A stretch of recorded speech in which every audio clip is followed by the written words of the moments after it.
अस्सलाम वालेकुम स्टूडेंट्स। आज हम लोग स्टार्ट करने वाले हैं ईसीजी। पहले हम लोग इसका कुछ इंट्रोडक्शन देख लेते हैं, उसके बाद हम लोग इसकी इंटरप्रिटेशन देखते हैं। ठीक है, ईसीजी जैसे कि आप लोग को पता ही है कि ईसीजी इलेक्ट्रोकार्डियोग्राम को कहते हैं। बेसिकली हमारे पास ये ग्राफिकल रिप्रेजेंटेशन होती है जो कि electrical activity of the heart बता रही होती है हमें। बेसिकली आपने देखा होगा कि ईसीजी में हमारे पास स्टैंडर्ड 12 लीड्स होती हैं जो कि यूज़ होती हैं ईसीजी के लिए। ठीक है, अब ये जो 12 लीड्स है ना, इसमें से हमारे पास 3 बाइपोलर लीड्स होती हैं,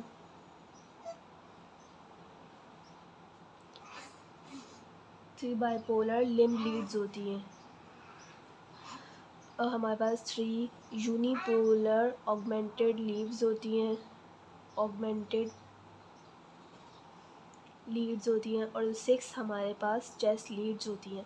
अब वन बाय वन हम हर एक लीड्स को डिस्कस कर लेते हैं। हमने कहा कि जो ये बाइपोलर लिम्ब लीड्स हैं, ये हमारे पास 3 लिम्ब लीड्स होती हैं जो कि बाइपोलर होती हैं। इनमें आती है हमारे पास लीड 1, लीड 2 एंड लीड 3। इनकी प्लेसमेंट से पहले मैं आप लोग को ये बताऊंगी कि बेसिकली जो हमारे पास राइट आर्म, लेफ़्ट लेग और जो लेफ़्ट आर्म इन्वॉल्व होती है, उन पे क्या चार्जेस होते हैं, क्या इलेक्ट्रोड लगे हुए होते हैं। सबसे पहले हम वो डिस्कस कर लेते हैं, उसके बाद देखते हैं कि इनकी प्लेसमेंट कैसी है और इनका क्या काम है इन लीड्स का, लीड 1, 2, 3 का। लेट्स सपोज ये एक मैं ट्राइंगल शेप बना रही हूँ। लेट्स सपोज ये हमारे पास राइट आर्म है हमारी, और ये है लेफ़्ट आर्म, और ये है लेफ़्ट लेग। ठीक है, राइट आर्म पे हमारे पास सबसे पहले जो इलेक्ट्रोड लगा हुआ होता है उसको वो होता है नेगेटिव, तो हम इसको नेगेटिव लिख देते हैं।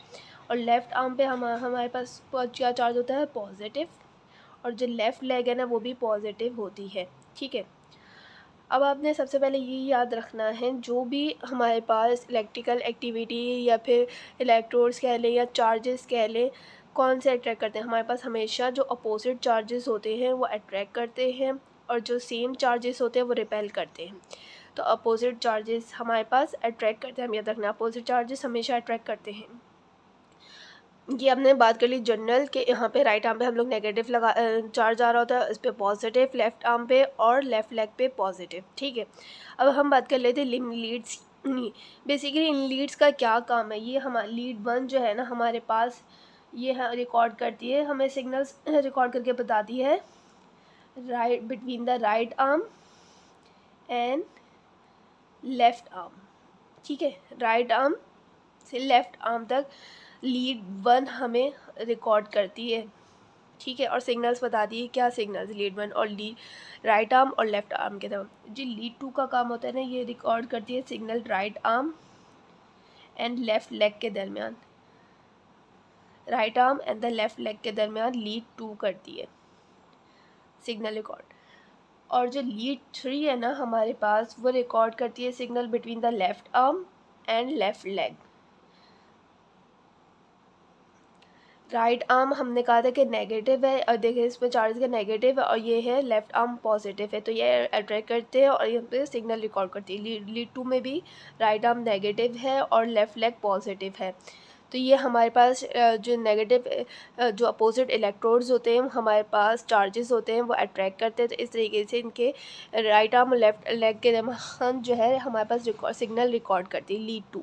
लीड 3, अब ये तो दोनों सेम चार्जेस हैं, अब ये तो नहीं कर सकते ना हमारे पास, ये तो रिपेल करेंगे एक दूसरे को, तो फिर यहाँ पे लीड 3 में हमारे पास एक और इलेक्ट्रोड लगाया जाता है नेगेटिव, जो कि फिर जो है हमारे पास रिकॉर्ड करता है सिग्नल्स को from left arm to left leg. ठीक है, माइनस इन प्लस। अब हम बात कर लेते हैं, इसमें मैं यहाँ लिख देती हूँ, lead 3 left arm and left leg के दरमियान करता है।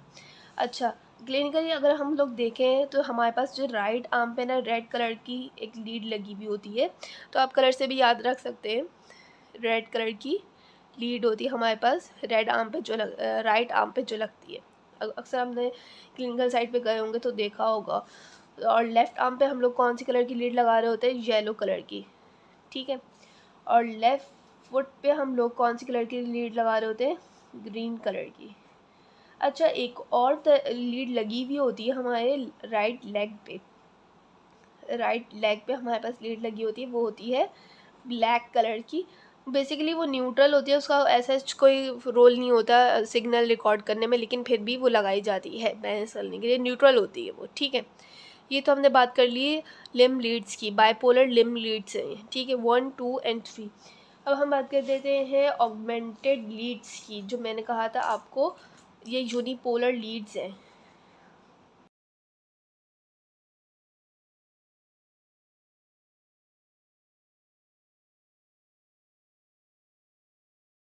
अब जो ये AVL, AVR, AVF है, AVL हमारे पास सिग्नल रिकॉर्ड करती है between the left arm and central terminal. ये मैं आपको बताती हूँ सेंट्रल टर्मिनल क्या है, पहले हम देख लेते हैं बाकी सब लीड्स किस किस में हमारे पास रिकॉर्ड कर रही है सिग्नल्स। AVR हमारे पास सिग्नल रिकॉर्ड करती है राइट आर्म में और सेंट्रल टर्मिनल में। AVF रिकॉर्ड कर रही होती है लेफ्ट लेग में एंड सेंट्रल टर्मिनल में। अब ये सेंट्रल टर्मिनल है क्या? बेसिकली सेंट्रल टर्मिनल जो है ना, बेसिकली ये एक ये फॉर्म होते हैं दो इलेक्ट्रोड से, लेफ्ट आर्म के इलेक्ट्रोड से एंड लेफ्ट ये सेंट्रल इलेक्ट्रोड जो है ना AVL के लिए अलग है, AVR के लिए अलग है। ये सेंट्रल टर्मिनल जो सेंट्रल टर्मिनल है AVL में, वो हमारे पास फॉर्म होता है राइट आर्म से, कंबाइन होता है राइट आर्म से और लेफ़्ट लेग से, ठीक है। और जो हमारे पास सेंट्रल टर्मिनल AVR में है वो है लेफ़्ट आर्म और लेफ़्ट लेग से कंबाइन होके फॉर्म हो रहा होता है। और जो हमारे पास AVF में वो सेम है जो कि हमारे पास AVL में है, वो है right arm and left leg. ये आपको याद करने की ज़रूरत नहीं है, वैसे आपको बस इतना भी पता हो कि हमारे पास 3 ऑगमेंटेड लीड्स होती हैं, यूनिपोलर होती हैं, AVL, AVR, AVF, तो मोर देन इनफ है। अगर फिर भी आपको और पता करना चाहिए कि बेसिकली AVR जो है ना L और R lateral wall of heart को रिप्रेजेंट कर रही होती है और AVF वाली इंफीरियर वॉल ऑफ हार्ट को रिप्रेजेंट कर रही होती है। हम फर्दर इंटरप्रिटेशन में देखेंगे कौन सी लीड्स में क्या डिस्टर्बेंसेस होते हैं और किस वजह से हम लोग लेटरल और इंफीरियर और किसको कहते हैं, ठीक है। इतना भी पता हो आपको कि AVL, AVR, AVF unipolar leads है तो मोर देन इनफ है। अब हम लोग देख लेते हैं चेस्ट लीड्स। 6 चेस्ट लीड्स होती हैं V1 से लेके V6 तक। चेस्ट लीड्स भी हमारे पास बेसिकली यूनिपोलर लीड्स होती हैं, यूनिपोलर लीड्स होती हैं जो V1 और V2 हमारे पास जो है ना राइट V1 एंड V2 हमारे पास राइट वेंट्रिकल पे लाई कर रही होती है और जो V3 एंड V4 है वो हमारे पास इंटरवेंट्रिकुलर सेप्टम पे लाई कर रही होती है और जो V5 एंड V6 है ना वो हमारे पास लेफ्ट वेंट्रिकल पे लाई कर रही होती है। मैम को इनकी पोजीशन आपको पता होनी चाहिए कहाँ कहाँ पे लगती है। V1 जो है ना हमारे पास ये लगती है 4th इंटरकॉस्टल स्पेस पे बट राइट स्टर्नम बॉर्डर पे, क्या याद रखना है, राइट स्टर्नम बॉर्डर पे।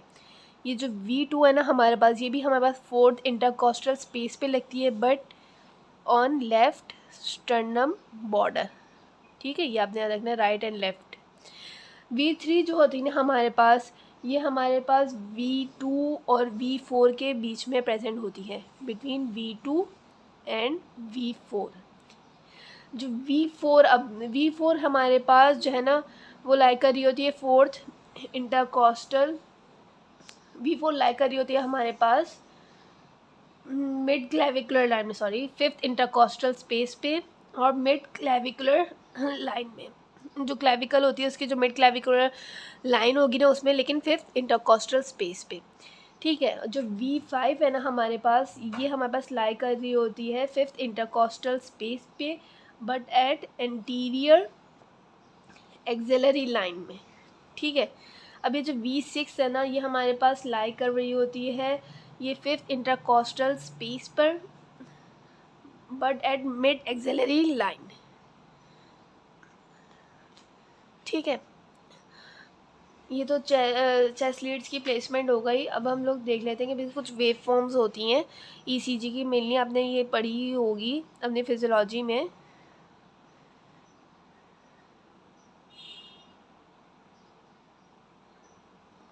ये हमारे पास P वेव होती है, इसको हम Q वेव कहते हैं इस वेव को।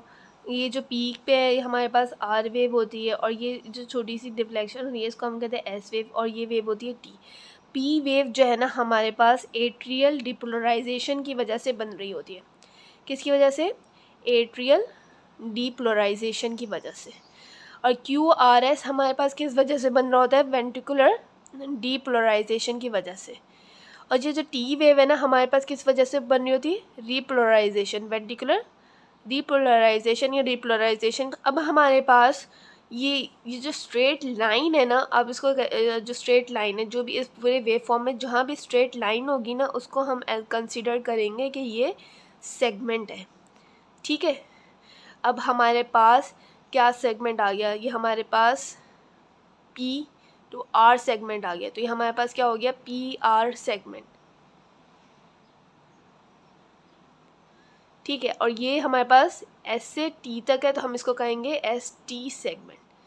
ठीक है, और इसके अलावा भी हम वेव फॉर्म में, ये तो सेगमेंट की बात हो गई, और इसके अलावा हमारे पास होते हैं complex. Q R S complex का तो आपको पता ही होगा।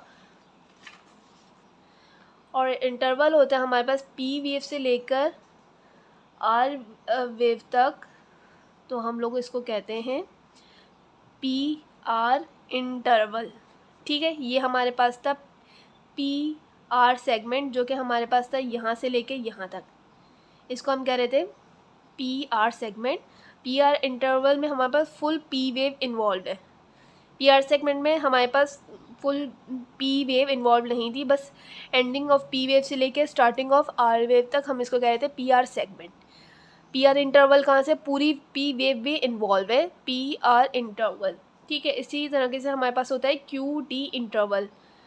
क्यू से स्टार्ट होगा और होल टी इन्वॉल्व होगा, इसको हम लोग कहेंगे क्यू टी इंटरवल। क्या बात करी हमने? सबसे पहले तो हमने बात करी कि पी वेव की बात करी। ठीक है, उसके बाद हमने क्यू आर एस कॉम्प्लेक्स की बात करी। उसके बाद हमने कहा कि हमारे पास टी वेव है। ठीक है, उसके बाद हमने कहा जो स्ट्रेट लाइन होगी ना हमारे पास, वो हमें क्या शो करेगी? कि वो सेगमेंट है। तो हमारे पास कौन कौन से सेगमेंट हो गए? P R segment and S T segment. ठीक है, और दो हमने इंटरवल की बात करी, P R interval and Q